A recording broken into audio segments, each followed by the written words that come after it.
at the Power Station, New York City, for the presentation of the Berklee's American Master Award to Tony Bonjovi. He is being recognized and honored for his lifetime of work in the industry as a record producer, recording engineer, and the founder of the Power Station here, once again in New York City, which he designed and opened in 1977.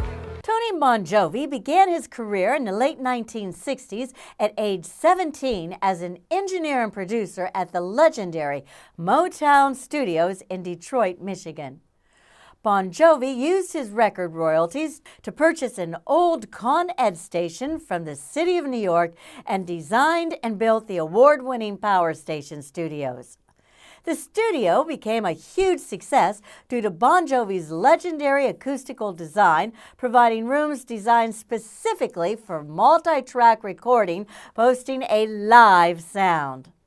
Today, it is a world-renowned facility where iconic albums by artists including Bruce Springsteen, Madonna, the Rolling Stones, Chic, Barbra Streisand, Diana Ross, Sting, Duran Duran, Cyndi Lauper, Meat Loaf, Bon Jovi, and many others were recorded.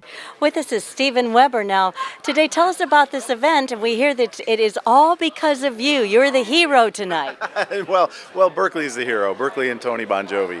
And Berklee trustee Pete Muller, who had so much to do with pulling this together, as well as our president Roger Brown. But what's great is I think everyone in the world is winning. Every fan of music is winning because the Power Station is going to remain a vibrant recording studio and not become condominiums like so many of the other recording studios have already become. And there's going to still be fantastic music coming out of here. There's been fantastic music coming out of here for 40 years. We're celebrating 40 years at the Power Station.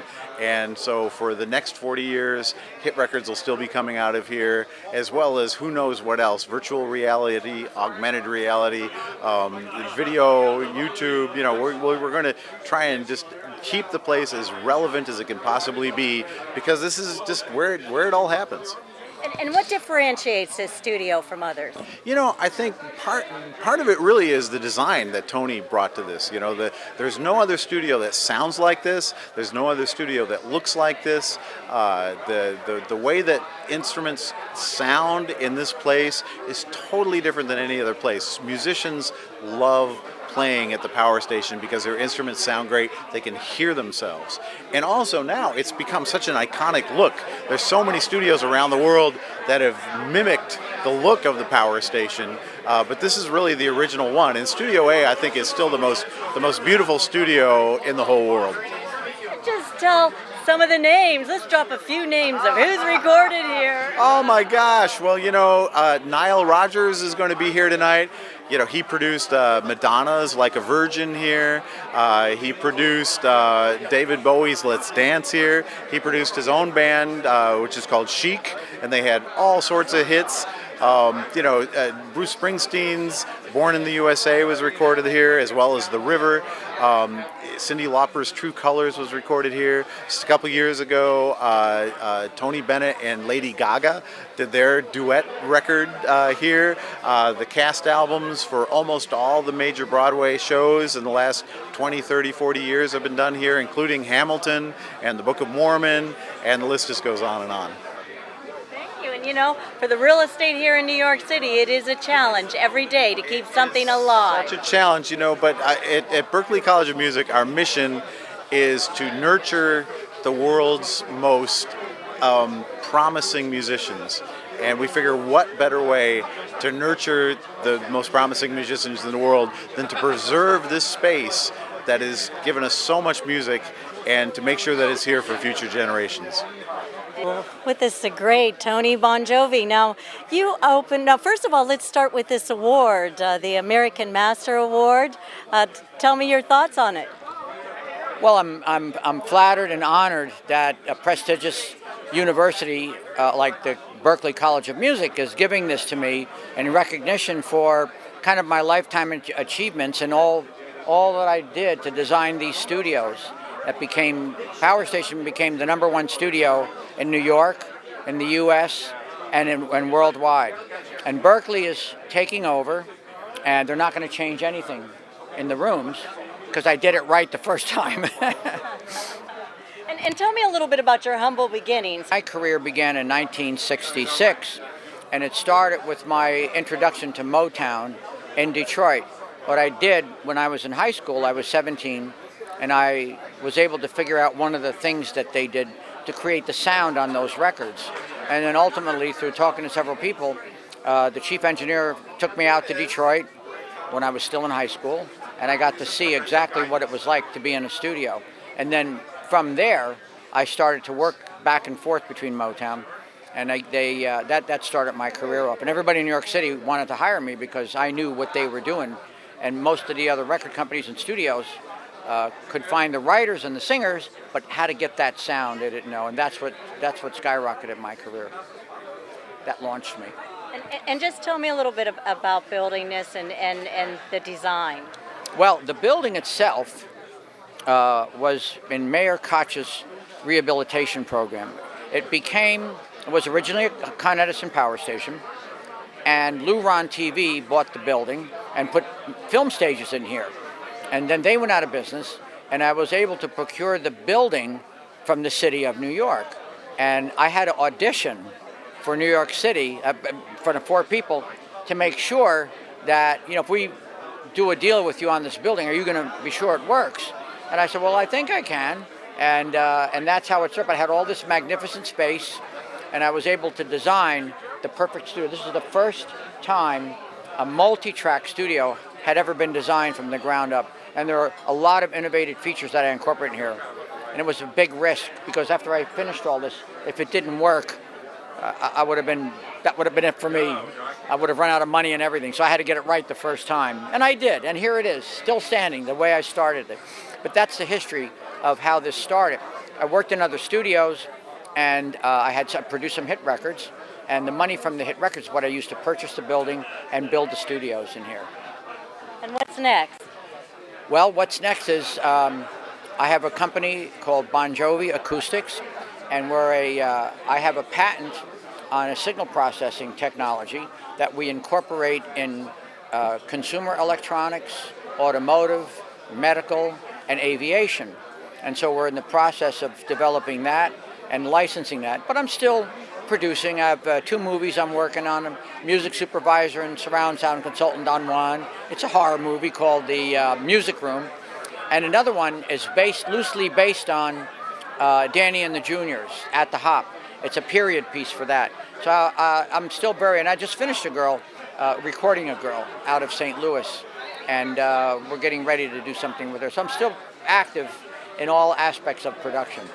And just to end this, since this is such a creative town, do you have any advice to newcomers in the industry? Yes. Get a job in a restaurant. No, I'm only kidding. The advice I have is to, if you attend a school like the Berklee College of Music, you'll get a well-rounded education, and they're going to include this studio as part of their teaching program, kind of like a teaching hospital.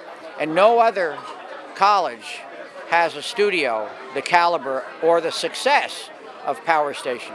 So the students are going to get to see firsthand what I did, and I'm turning over all the drawings, all the engineering data to Berklee so they can incorporate that in their acoustic program. So anybody who wants to get involved in audio, this would be the place to go. Got to get a good education. They didn't have that when I started in 1966. There was no place to go. Did it on your own? Yeah, well, kind of haphazardly, but through luck, a lot of luck, and a lot of stick-to-itiveness, and I was able to do it. Thank you, and congratulations. Well, thank you very much. Today we're here. It's Bonjovi. Tony Bonjovi is receiving an award for all of his work, and we have the joke man. Jackie Martling, nice to see you. Tony and I go way, way back. The legendary Wid, who's a great comedian, brought Tony to see me 4 Carolines ago when Caroline's Comedy Club was on 8th Avenue, before the Seaport, before Caroline's on Broadway. And Tony and I hit it right off. And he has a cartoon, a Christmas cartoon that he has me cast in. And we've been working on it 25 years, but it's going to come out and it's going to have my voice. And I made a point of being here today because I have a book coming out, and I figured this is the best opportunity to come and offer Tony a copy half price. And tell me a little bit about this book. This is my autobiography that I've been working on forever. It's about 30 or 40% about just me. I got carrots from the huge buffet. I have carrot. It's so much variety over there. I had a carrot, and then I had a carrot. And it's about 30% about me, and then the whole rest is about the Stern Show and my antics on the Stern Show and stuff that happened. And it's really fun. It's really funny. And everybody seems to be really getting a kick out of it. It's coming out on Tuesday, October 24th. And if you go to JackieTheJokeMan.com, the Amazon page pops right up, and it's in Kindle. I did the audio version, which was so much fun. But this is not, I don't mean to be doing such a big commercial, because Tony is one of the delightful guys, and I am so happy for him to be back here where he belongs. And I've never not had laughs with him. And how did the two of you meet? With Legendary Wid. Legendary Wid said, Jackie, you got to meet Tony. He's a great character. I've known Wid since 1979. I was doing shows in Philadelphia 4 years before I ever met Howard Stern. And the Legendary Wid and me together worked, the Comedy Works, the Comedy Factory Outlet, Bananas, the Comedy Cabarets. There were so many clubs in Philadelphia. And he's always been such a delight. Now, you met Wid. You know Wid. What a character. And I just love him, and everybody loves him. And him and Tony are the greatest 1-2 punch. And it's just a delight to be here. Now, forget about the history that's just oozing out of these walls. The combination of Tony getting it back and the place being so spectacular. So many places in New York City are dying out, the great restaurants and the great one-off places that were just such a piece of New York history. So to have this place hang on is fantastic. And it's You're an attractive woman. What are we doing? Turn off that camera. Well, thank you. And hey, Jackie the Joke Man. Hey, just tell us what it was like working with Howard Stern. It was look at this. See this one? That's my fanny.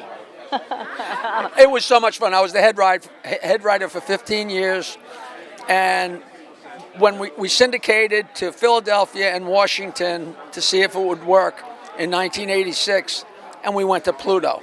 And it was the greatest radio show of all time, and we were on in 55 stations and #1 in a lot of them. And I left because I wanted more money, and it got a little testy because I thought I deserved more, and they didn't. But it was the greatest 15-year ride in show business history, so I'm very proud, and I love it. And that's Jackie the Joke Man. Show that book there. There's the book. If you like jokes, I tweet a joke every day at 4:20 p.m. at Jackie Martling. At Jackie Martling, and thank you for having me. I was one of the Jersey Boys. I was a 4-season. I'm an arranger. I had 38 top 10 hits as an arranger. I recorded Frank Sinatra, Barbra Streisand, Neil Diamond, Engelbert Humperdinck's After the Lovin', Native New Yorker, a lot of songs you would know. Okay. So I've been doing this a long time. And you spent a lot of time with Tony Bonjovi. Could you tell us a little bit about your beginnings with him? Tony hired me as an arranger back in the 70s when he first started in the business. This is before he built a power station.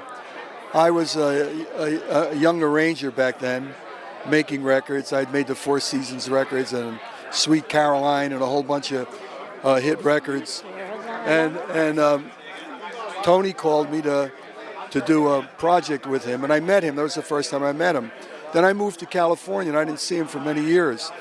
Recently, we started to work together again, since both of us living in Florida right now. So we came back here 2 years ago. We recorded Joe Boari, who was then playing the lead in Jersey Boys. And we made a record with him here at the studio. And tell us a little bit about this studio. This is a very famous studio here in New York City. Well, acoustically, this was designed by someone who's really a genius. Tony designed this studio just from his knowledge, I can't say it's elementary knowledge, but as a student of acoustics. He designed the studio, and all of the musicians that worked here would rather work in this studio than any other studio in New York City, mostly because they can hear themselves. If you take a look at the way the room was designed, he designed it in such a way that all the musicians could hear themselves. Tony and I recorded the Philly Pops 2 years ago. And we mixed it at the power station. What are you working on now? Are the two of you have reunited once, you said in Florida, or? Yeah, we're working, we just produced a 15-year-old girl who lives in St. Louis, and we're working on developing her right now. We're also doing projects where we're doing film and audio projects with artists. And you were saying it was the way this building is, this room is designed, is what is the attraction for so many artists. Well, what took place with this, with the way he laid this studio out, back when he built the studio, the change in the way that we were recording was taking place, where isolation took place. Years ago, all the musicians recorded in one room. Then as technology got better, they started to separate the sound so you could control the instruments more. And this studio was designed to actually accomplish that. It had sliding glass doors. You could actually put full sections in different parts of the room. It was brilliantly designed, brilliantly. And I'm glad right now it's turned into a sort of a studio that's going to be around for a lot more years. Thank you. Well, it was my pleasure talking to you. I'm Frank Giordano, the president and CEO of the Philly Pops, and we're the largest standalone pops orchestra in the United States, and we're obviously located in Philadelphia. We do concerts at the Kimmel Center, and 2 years ago, Tony recorded our Christmas show on a Sunday. By Thursday evening, we were selling the CDs. He and Charlie Calello together collaborated it, edited everything, and we had them pressed in Philadelphia at Disc Makers, and at the meantime we had the artwork done. Everything was done in 5 days. It was remarkable. And it's an award-winning CD, and there's no other CD that sounds like this, because Tony used his special patented process. So it's tremendous. And the Philly Pops has been very successful the past 5 years. It's been a meteoric climb for us. And a good part of that was in Philadelphia, Philadelphia loves the arts. And Joel Gibbs here is the executive director of that foundation. Yes, I'm the director of Love the Arts in Philadelphia, as funded by a phenomenal gentleman named Jerry Lenfest, who is known to a lot of New Yorkers here up at Columbia and other places. It's the only initiative of its kind in America that pays for all of the mass media advertising for the museums, the orchestras, the ballet, the opera, the Philly Pops.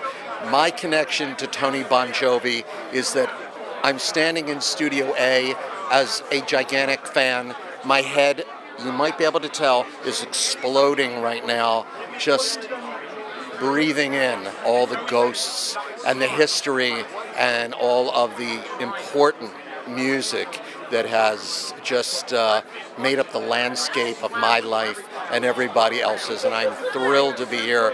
I love that Berklee has become involved with saving the power station. So hats off to Berklee, and also congratulations to Tony Bonjovi. Both of you say congratulations, Tony. Congratulations, Tony. With us is Chuck Granata, and he's writing a book on Tony Bonjovi. Tell us a little bit about your writing. Well, we're writing Tony's memoir about his time in the music business from Motown all the way up to Bonjovi Acoustics, which is today. So the Power Station studio was his baby, so to speak, and it's wonderful to be here to celebrate the return of the Power Station name and my buddy Tony Bonjovi. And how did you meet up? How did you meet Mr. Bonjovi? Well, I am in the music industry, and I've written several books about music and other musical figures, and Tony and I met, and he asked me to write his book. That's simple. We hit it off, which is always an important thing for collaborators, and it's been great. It's been terrific. I mean, And when do you expect it'll be out? it'll be out probably between June and October of 2018. You have a name for it or not quite yet? Not yet. My name is Rob Jaczko. I'm chairman of music production and engineering at Berklee College of Music in Boston. And our mission is to train musicians to be professionals in the industry. And what better place than Power Station, Berkeley, New York City, to hone the craft of record production and recording engineering. I would say that this is a very important evening for us to honor Tony Bonjovi, who had developed the concept for Power Station and really developed the template for professional recording facilities. So we couldn't think of a better place than Power Station to educate our young students into the craft of recording. And do you have anything that you might say to students who are looking to go into this type of industry? Absolutely. If your passion is to work collaboratively with musicians, then you need to follow your heart no matter what anyone else tells you how difficult it is. Because if you look around the room, the producers, the engineers, and musicians who are here this evening are testament to the fact that we love a life in the arts, and if you're drawn to that, then you must pursue it. So keep up the good work. I think Tony's doing is really simple. I think that tonight he's actually preserving his legacy, and he's setting the stage for the future. I think Tony Bonjovi is just simply awesome. That's all I have to say. My brother Tony is a wonderful person. He's been a genius since he was in the crib. And he's just a phenomenal producer, engineer. He made this power station. He worked with Bari Kaye when he was 17 years old. He's just a very well-heeled producer. I'm very proud of him. And tell me what he was like growing up. Very quiet. Very quiet. He did my science project for me in high school. I came in second in the whole school. Good thing, because I didn't know what the hell he made for me. It was this electronic thing, and I came in second in the whole school. He was always doing projects. When he was 6 years old, he took a 78 record, my mother's old record player, and hooked a Maxwell House coffee can outside on the porch and played Christmas carols in the neighborhood. 6 years old. So does that tell you a lot about where he started? That was his first engineering product. And it looks like he never forgot you or any of his family. No, very close to my mother and father, very close to me and my children. He's a good family man. We have holidays always together. We're very close. I'm very happy to have a wonderful brother like him. I just wish everybody would recognize his talents more. He made my cousin John very famous. He made a lot of people famous. And he never took any real credit for it. He was very humble for everything he did. That's a good trait for a person. His humility really outshines him. My father, Bob Walters, was Tony's partner. Tony worked for Bob at Media Sound, and Tony approached him about starting a new studio, and Bob jumped on it, and they found this building when it was an empty shell, and voila, they built Power Station, and together they built a great facility. Bob did the business end, hired staff, ran the place. Tony did all the designs, and it was a wonderful team, and they were great people to work for. They both, I have to say, took really good care of all their employees. Their employees had medical and dental insurance at no cost to them. When no studios did that, they really cared about their employees. And if somebody was in need of something, Tony and Bob both made sure that they were taken care of, and they treated everyone like family, and that's why they had such a success. And kudos to Tony Bonjovi for getting an award tonight. He really, truly deserves it. Without Tony, there would not have been a Power Station. I'm Ron Saint Germain. I'm a friend of Tony's for 46 years. And I met him at Media Sound, as did a lot of people that are here. And it was after there that he came here. He's responsible for designing and building this place, and for teaching a lot of the people who do what they do that are here as well. And it's a real pleasure. He's been a very close friend for that long. He spends Christmases with us and New Year's, and we remain friends for 46 years, 47 now, I should say, 47 plus. And he deserves everything that he's gotten. And he's built this incredible facility, which in my opinion is probably one of the top 3 on planet Earth, and if not the best, actually. And it's a legend, and it's great that it's come full circle for Tony. It's a fantastic bit of good karma for a guy who really deserves it. I'm really happy to be here. I'm happy to see him get this, and I'm thrilled that Berklee has brought new life to this, and that New York City has jumped in with it, because that means it's going to be around for a long time, and it's going to outlive all of us. So that's fantastic. Thank you, Tony, and thank you, Kristal. With us is Celicia, and Celicia, what do you think of tonight's event? Just so you know, Celicia is in the movie Comedian. Yes. She has a nice role near the end of the movie with Robert De Niro. Yes. So Celicia, you want to tell our audience about your last performance? Well, I'm very excited working with Robert De Niro. It was the highlight of my career, I think. I'm making my big comeback as a singer, even though I haven't been anywhere yet. And Kristal is my good friend to invite me tonight to all these wonderful producers and fantastic engineers. And maybe I touch you for good luck, and good luck to me. Who knows? I may become a singer again. She's being modest. She's actually sang in Florida and New York and on the big stage here. So and Tony Bonjovi, who knows? I met his sister Anna, and she said, "Why don't you sing for Tony?" I said, "I'd love to." And in this studio, you're going to sound wonderful. One never knows. And on that note, we'd like to say goodnight. Say goodnight. Good night, all, and sleep well. I know I will. And I hope you enjoyed the show. Thanks for watching.